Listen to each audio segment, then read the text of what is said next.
Hello, this is Brian Walsh with Allegra Marketing Print and Mail, and I'm talking with fellow LATIP member Nathan Hembry from Phoenix Solar. Why don't you tell us a little bit about yourself, Nathan? Thank you, Brian. Like Brian said, Nathan Hembry with Phoenix Exteriors Roofing and Solar. We're based out of Schaumburg, and we have branches in other states as well as Austin, Texas, San Antonio, Sacramento, California. We've been doing roofing since 2007 and really entered the solar world in late of 2018.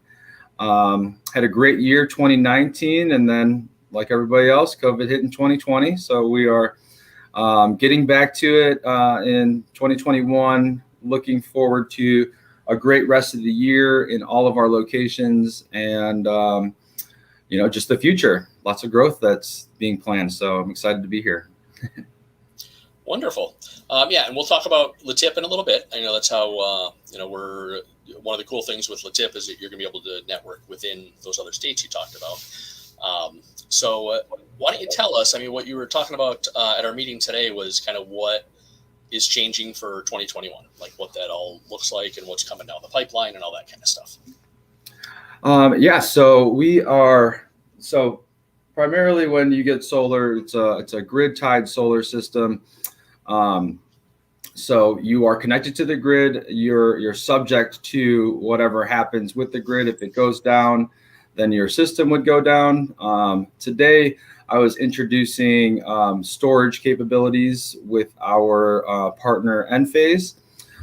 So they have a new battery out that actually allows your system to continue to produce even if the grid goes down. So it really gives you that independence from being, I don't want to say held back by the grid, but subject to anything that's happening there. So yeah, go ahead. You want me to bring up your PowerPoint? Sure. So one of the things, and I know especially important if you're going to be talking about this in Texas, is big government. So I know one of the things that you were talking about with that battery thing was that as the electric producers are starting to put in regulations on how much you can feed back to the grid, that's a reason to get a battery, not just for if you lose power. Yeah.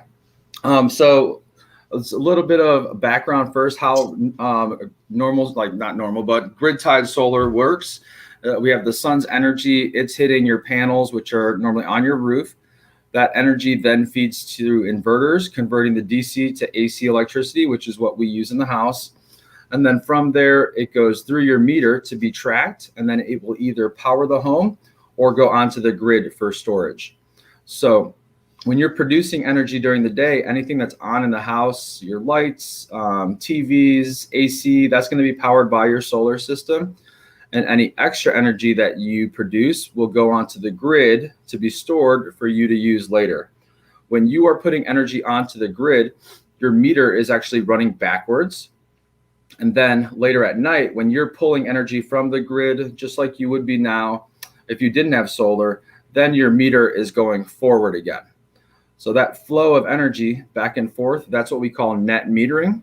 And here in the Chicagoland area, most homes have ComEd as their utility company. ComEd does have a net metering program, which is right now at a 1-to-1 ratio, meaning you put 1 kilowatt hour on the grid, you're going to get that same kilowatt hour back at no extra cost. The only thing would be so ComEd is actually going to act as your battery for a small charge, which is their standard metering charge, and customer charge, which is about $16 a month, which never goes away. Now, this program, the net metering program, the big utility company in Southern Illinois is Ameren, and the Illinois went aggressively solar in 2019, and already Ameren is trying to change the net metering program from 1-to-1 to a 0.9-to-1 ratio, which means that they're going to tax the energy being pumped onto the grid by 10% and keep 10% of it. So you're actually going to need to put more energy onto the grid to get the same amount of energy back. ComEd isn't looking to change this right now. In the future, they will. We don't know if that's going to be 2 or 3 years from now, 5 years from now. But the idea with getting a battery backup is instead of the grid storing your energy, now your battery will store that energy for you to use later at night. So that way, when that ratio does change, you're not going to see any effects of it. You're still going to be using your energy to the fullest. I do have another diagram here, which just shows how that system would be set up. You have your solar panels on the roof. You have your microinverters, which is one per panel, which allows you to see exactly how each panel is producing and gives you control over each and every single panel. Over here, we have the combiner box, which is what communicates the microinverters to the Wi-Fi. It communicates with the battery, which is in the garage here. See my cursor there.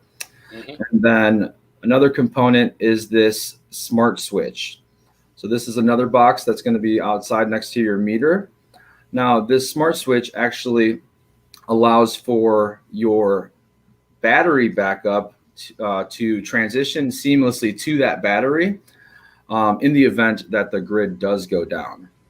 And in there, so that's the difference between this battery backup and other battery backup systems. You would have to, other battery backup systems, you may have to manually make that transition. So you might have some lapse in your power. You might see the grid goes down and then, okay, well, let's go kick on the battery because the lights went out. Whereas with this system, that transition happens seamlessly in a matter of milliseconds. You're not going to see any of the lights flicker or anything like that.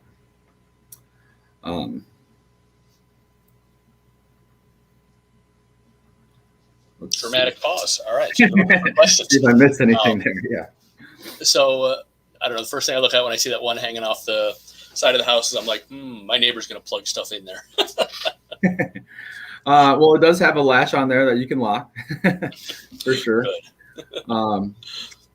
But also there's already, when you, like your system at your house, Brian, has this box labeled number 4. That's the IQ Envoy combiner. That's what all the communications happen. So that is what's connected to your Wi-Fi. This black part right here is the main component.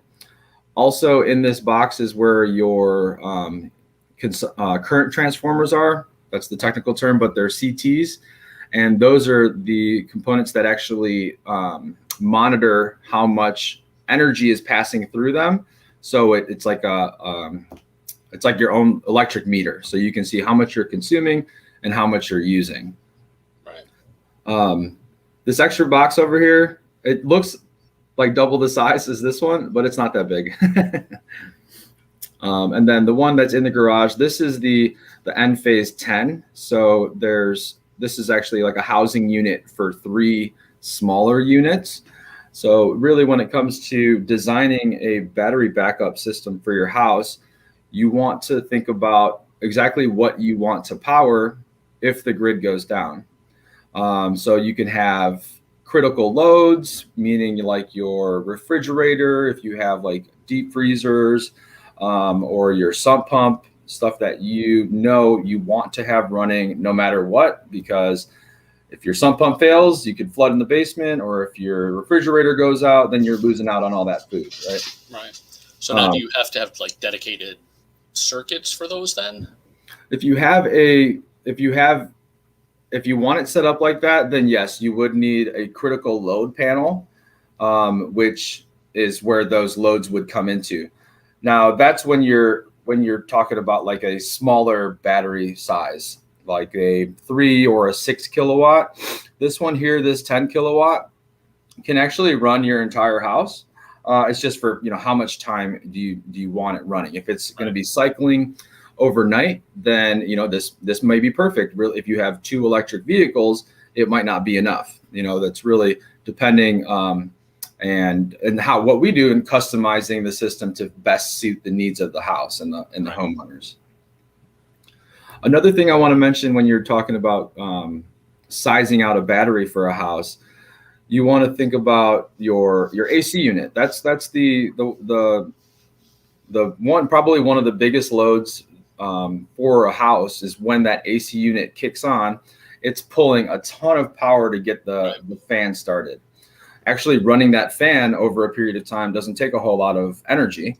But this battery right here, the Enphase, the Encharge 10, actually has enough power capacity to kick on your AC unit with no problems like that. So if you want your AC unit running, if the power goes out, then definitely think about a larger system. If that's not something that's completely essential for you, in Illinois, it might not be. In Texas, it might be a different story.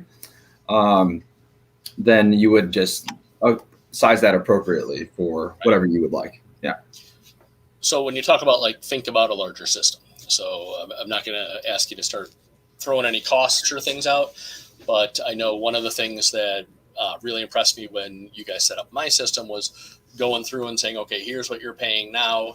Here's what you're going to pay on the new system, and it's never going to be more than that. And here's the payoff over time, which I thought was extremely valuable, because I think people look at a solar system and think they've got to front all the money up front and it's a ton of money and this and that. But that was one of the things that really impressed me was it is a lot of money for sure. But rather than just throwing that money at the electric company, you don't spend any more than what you're currently spending. You're insulating yourself for the future, and you're reducing that energy cost over time. So it's kind of like the old renting versus buying approach. But that made a lot of sense to me when we did it, was that approach of, okay, here's what you're paying, here's what you're going to pay for this. And, it's not going to be any more than that. And I think that resounded well with me, and I'm sure it will with a lot of people. Yeah. That renting versus owning. So right now, most people, they're at the mercy of the utility company. They're spending this money every month, not seeing any return for it. That money's not working for them. They didn't have the option before to use that money and have that money work for them until now with solar. That's really the only other option you have of spending that money that you would towards your electric. And now I can share this little graph that we have here. Oh, it's going to go through and present it. But looking at just energy costs over time, you're spending roughly $100 right now. About 20 years ago, you were spending half that. Looking 20 years in the future, just with a 4% increase for inflation, you're looking at almost over double for the same amount of energy. And that's the cost of doing nothing. That's money that essentially those are just rent payments. You're just renting that energy from the utility company. You're not seeing any return there. Now with the cost of solar, it was so expensive before financing options, incentives that have come to Illinois. With those federal and local incentives, it's brought the cost down almost in half, making it much more affordable to switch to solar. And they're fixed payments. So if you're financing the system, then it's a fixed payment, just like your mortgage. It's never going to go up. And at some point in time, it's going to end, just like your mortgage will. So on the other side of that, all this area on the right here, this potential savings, it's really just money that you're you don't have to pay the utility company anymore because you're producing your own energy. And then on this underside here, under this square, is the equity that you're building into the system. So the money that you're putting towards it, exactly like your mortgage, paying every month, you're going to see a return on that when you sell the house. And when you sell the house, you're selling the system also. So you're going to be able to increase the value of the home and see some of that money back. And at the end of it, when you are at this point and you're done paying off for your solar system, a little cursor there, you're now actually producing a commodity that's worth more than what you're producing it for, right? Because the cost of utilities is just going to continue to rise. So I'm glad that you did mention that. Thank you. Yeah, it was funny. I didn't realize it was going to lead right into a graph. That was that's good timing there. All right. So, is there anything else you want to tell us about solar? Or, I mean, obviously we've got your website scrolling along down below, your phone number, which will go straight to you. Anything else that you want to let us know? Yes, I do want to say that every house is different. Everybody uses energy differently. What we do is we run a complimentary, customized energy and savings report. We really want everybody to have their specific information for their home. And then after they have all their information, really, make that decision, what they think is best for their house. And it starts with the report. We look at the last 12 months of your energy usage and customize a system from there. I think that really it's still so new in Illinois that it is a lot about educating. Want to make sure that people understand there's a lot that goes into it and a lot of moving parts that we break down for you, and we'll break it down until you 100% understand it. So that's what we're here for. I really appreciate, you doing this with us, Brian. And thank you. For sure. Yeah. And I did want to mention too, like once you say, we'll look at 12 months of your bill, then people are like, oh, they're going to try to change my energy, that. This is not that. This is actual real solar. You're staying with whoever you're using. It's not trying to switch you to another electric provider and carrier and all that, because that scares people when they hear that. Let me see your bill thing. So I did just want to verify, having gone through it, I do have actual solar panels. I'm still with ComEd. This is not one of those programs. So, all right, well, cool. Anything you got to say about being in LaTip? I absolutely love it. Good.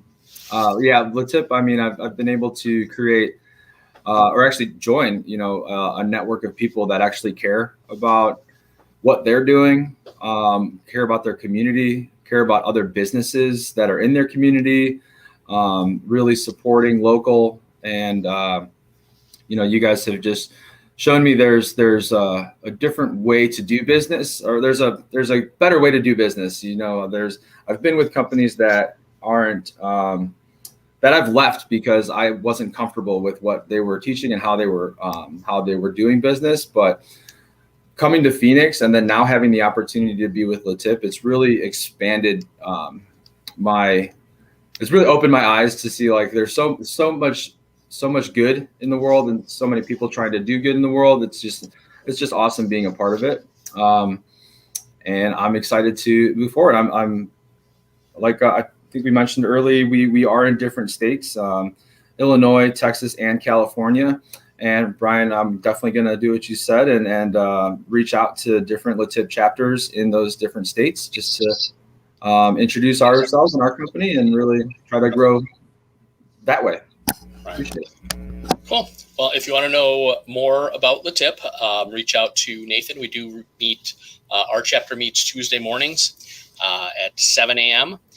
We're currently still doing Zoom. Hopefully within the next month or two, we'll be able to get back in person. Obviously, we're going to create a hybrid scenario because we know that there are going to be some people who want to meet in person, some who don't, things like that. But hopefully within the next couple of months, we'll be meeting back in person in Hoffman Estates on Tuesday mornings. But either way, reach out to Nathan if you want some more information about visiting our LaTip chapter. And thank you for watching. Yeah, thank you.